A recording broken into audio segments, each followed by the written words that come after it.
Sa maayong adlaw sa tanan guys, karong adlaw kay zonal meet sa akong anak, so nag-prepare me og sayo-sayo kay mga 7:30 sa buntag naa na gyud silang tanan sa area kung asa i-held ang ilahang zonal meet or ang ilahang duwa.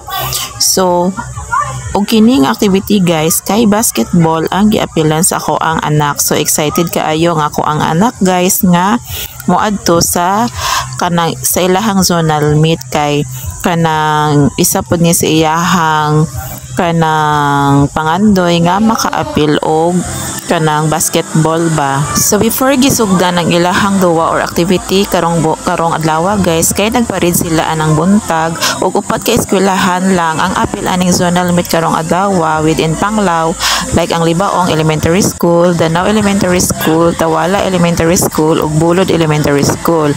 So diri giheld sa Bulod Elementary School ang ilahang zonal meet guys, ug ang Libaong Elementary School mao ni ang color red ang ilahang kanang color coding. So pagkahuman sa ilahang parade guys, naapod sila ipa-contest nga lumbaanay kung kinsay una ang makataas sa flag sa upat ka eskwelahan.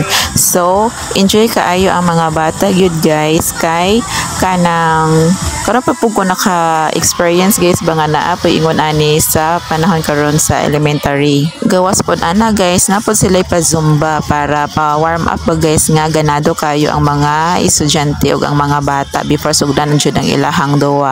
So mo fast forward na ko guys, so naa na mi diri sa basketball court area kay aron makaandam na ang mga players ug ako ang anak sa ilahang duwa.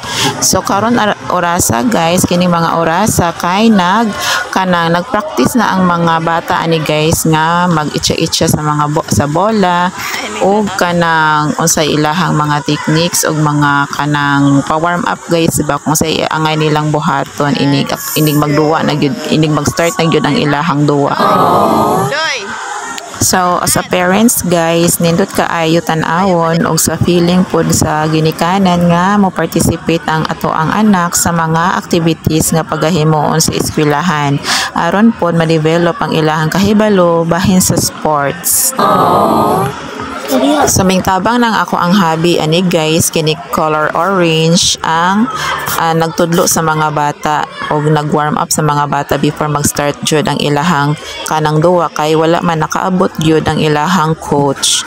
So ang ako ang hobby na mao ning kanang presentar nga motudlo sa mga bata ug mo guide sa mga bata.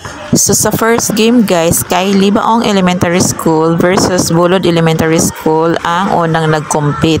So nindot kaayo guys og kanang wala na ko nakakuha og video kay kanang concentrate kay kon nagtan-aw sa ilahang duwa guys ba og dili ko gusto nga kanang dili ko ka cheers char.